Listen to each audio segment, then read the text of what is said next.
Hello dear students, आज मैं आपको एसएसटी का चैप्टर 1 पढ़ाऊंगी जो कि आपकी बुक ब्लूम से है। ये 3rd क्लास का चैप्टर है। Chapter 1 the earth our home. Earth हमारी पृथ्वी, हमारा घर। तो सबसे पहले देखते हैं हम। We see the sun, the moon and the star in the sky.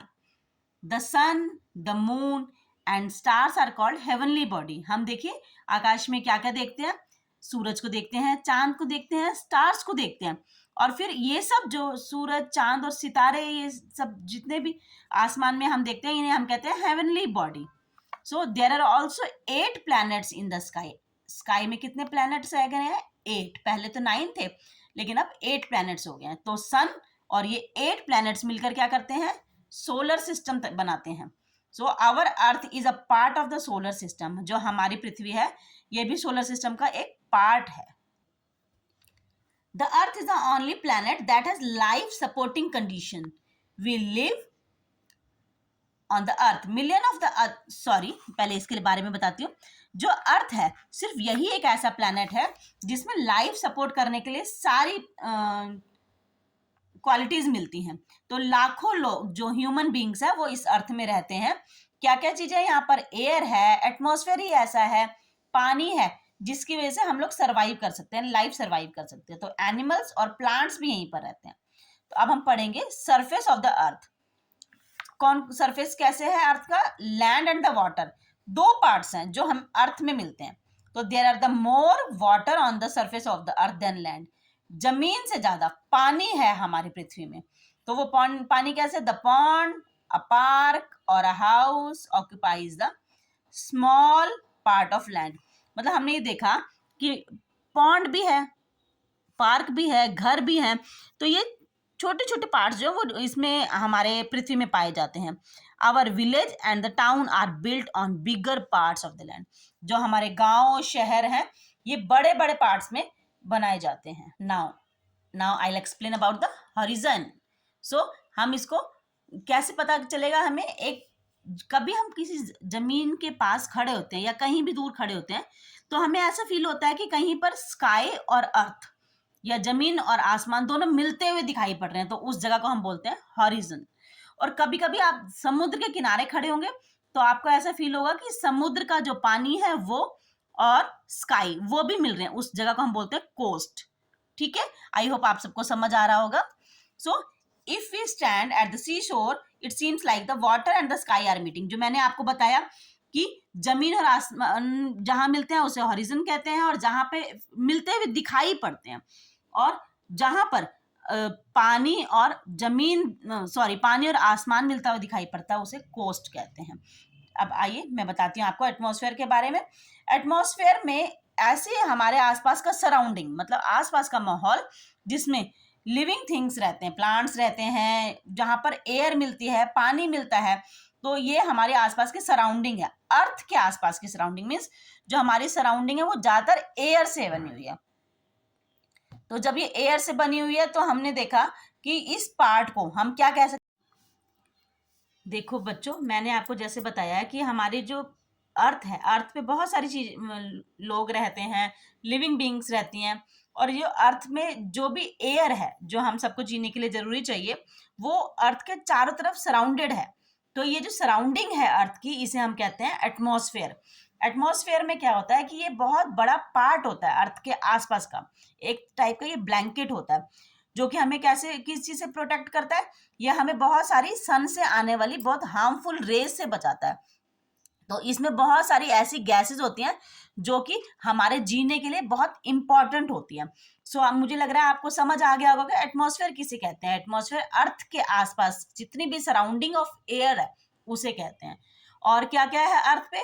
अर्थ में लैंड, वाटर एंड एयर, जो कि हमारी लाइफ के लिए बहुत बहुत जरूरी होती है। चलिए अब आगे बताती हूँ मैं आपको shape of the earth. Shape of the earth is like orange. Orange जैसी होती है, बिल्कुल ऑरेंज एक बॉल जैसा नहीं होता, ऊपर से आपने देखा वो थोड़ा सा चपटा हुआ होता है, और वो वैसे ही शेप की है अर्थ। जो पहले जमाने के लोग जो है वो उन्होंने क्या किया, उन्हें ऐसा फील होता था कि वो अगर अर्थ में ट्रेवलिंग करेंगे ना, तो एक डायरेक्शन में जहां से स्टार्ट करेंगे तो एंड में वो वहीं पर पहुंच जाएंगे। लेकिन उनको ये भी लगता था कि अगर वहां से जाएंगे तो अर्थ तो गोल है, लेकिन कहीं ऐसा ना हो जहां पे वो एंड हो जाए अर्थ का और वहां से वो नीचे गिर जाए, तो वो स्पेस में चले जाएं, इसलिए वो अवॉइड करते थे कि हम बहुत ज्यादा दूर ट्रेवलिंग नहीं करेंगे। हाँ, तो मैं आपको बता रही थी आगे कि किसी तरीके से दो फिलोसफर थे, एरिस्टोटल और पाइथागोरस। सो वो उन्होंने बेसिकली ये देखा कि जो अर्थ की शेप है या शेडो है वो कर्व होती हैं। किस समय में देखा? जब ल्यूनर इक्लिप्स, जब ग्रहण लगता है उस समय, तो वो आपस में बहस करने लगे। उन्होंने कहा कि अर्थ जो है एक स्फेयर शेप में है। तो 2000 साल पहले सर इजैक न्यूटन, उन्होंने भी सजेस्ट किया कि वो बिल्कुल परफेक्टली स्फेयर नहीं है, कहीं पर तो वो फ्लैटन है और कहीं पर वो स्फेयर है। सो उसके जो पोल्स हैं, दो, आपको पता है दो टाइप के दो पोल्स होते हैं, सदर्न पोल जो नीचे की साइड में होता है एंड नॉर्दर्न पोल जो ऊपर की साइड में रहता है, जो ये अर्थ है यहाँ पे और यहाँ पे। सो यहाँ पर जब इन्होंने बताया कि इस साइड, इस तरफ में अर्थ थोड़ी सी फ्लैटन है, दबी हुई सी है। सो इसके बाद क्या हुआ, 1959 एक some brave sailors started on a long journey from Spain। Spain से कुछ सेलर्स जो हैं वो आए, तो उसमें से एक थे, उनका लीडर कौन थे? फर्डिनेंड मगिलियन। वो पोर्चुगल सेलर्स थे। वो सेलिंग करते रहे, मीन्स नाव चलाते रहे एक ही डायरेक्शन में, कहीं पे भी उन्होंने बैक टर्न नहीं लिया। सो वो चलाते रहे, लेकिन 3 इयर्स के बाद वो उतने ही उन्होंने देखा कि वो उसी जगह पर पहुंच गए जहां पर उन्होंने स्टार्ट की थी। अब ये सोचा गया ये ऐसे कैसे पॉसिबल है कि जहां पर हमने स्टार्ट करी थी हम वहीं पर पहुंच गए। तो यहीं से उन्होंने अंदाजा लगाया कि जो अर्थ की शेप है वो राउंड है। फिर क्या हुआ, 1961 यूरी गार्गिन, रशियन, ये जो है ये स्पेस क्राफ्ट में गए, वहां से उन्होंने देखा कि अर्थ का जो फिगर है वो राउंड है, स्पेस से देखा। सो दो American astronauts, Neil Armstrong and Edwin Aldrin, वो मून पर गए एक स्पेस क्राफ्ट में। तो वहां पर से उन्होंने देखा कि जो होल अर्थ, वहां से मून से पूरा अर्थ जो दिखाई देता है, उनकी फोटोग्राफ्स के अकॉर्डिंग वो बिल्कुल गोल, एक ह्यूज बॉल, मीन्स बहुत बड़ी बॉल जैसे राउंड दिखाई पड़ता है। चलिए अब आपको एक स्टोरी और बताती हूँ कि हमारी अर्थ बनी कैसे। लगभग लोगों का अंदाजा है कि 4600 मिलियन ईयर्स पहले एक डस्ट का, गैस का एक गोला टाइप का बना सन के आसपास, और वो इतना उसके अंदर इतना ज्यादा आग थी या इतना गर्म था कि वो मोल्टन टाइप का हो गया, जैसे लावा होता है ऐसा हो गया बच्चों। फिर धीरे धीरे वो उसमें मटेरियल आता गया, टॉप में अलग मटेरियल आता गया, और वो उसके बाद वो ठंडा होना शुरू हुआ। तो सॉरी, जैसे वो ठंडा हुआ तो वो अर्थ बनी। तो जब वो ठंडा होने लगे तो उसके अलग अलग पार्ट बने। तो जिस पार्ट पे हम रहते हैं वो सबसे ऊपर का पार्ट है। देखो बच्चों मैं आपको समझाती हूँ, ये इस पार्ट पे हम रहते हैं। तो जो भी हमारा ये ठंडा, इस पार्ट को हम कहते हैं क्रस्ट, इस पार्ट पे हम रहते हैं। जैसे अर्थ बनी, ये अर्थ के अंदर का है, सबसे अंदर वाला, इसमें माना जाता है कि इसमें आयरन एंड निकल है बहुत ज्यादा। सो ये सबसे ज्यादा गर्म पार्ट होता है। फिर उसके बाद हम आते हैं outer layer, this is inner core, फिर आउटर कोर, फिर उसके बाद मेंटल, फिर क्रस्ट जहां पर हम रहते हैं। तो ये इसके ऊपर काफी सारे क्रिएचर्स भी रहते हैं, वाइल्ड क्रिएचर्स भी रहते हैं, मैन भी रहते हैं, ह्यूमंस भी रहते हैं, और फॉरेस्ट है, प्लांट्स है, सब कुछ है। तो आउटर स्किन जो है हमारी, उस पर माउंटेन, जितनी भी हम रहने के लिए हमारे लिए फेवरेबल कंडीशंस है वो है। फिर उसके बाद सी का भी इसी में है, लेकिन जितना डीप हम जाएंगे तो डीप जाते जाते हम उसे कहते हैं, जो उसके बाद जब डीप जाते हैं जो लेयर आते हैं उसे हम कहते हैं मेंटल।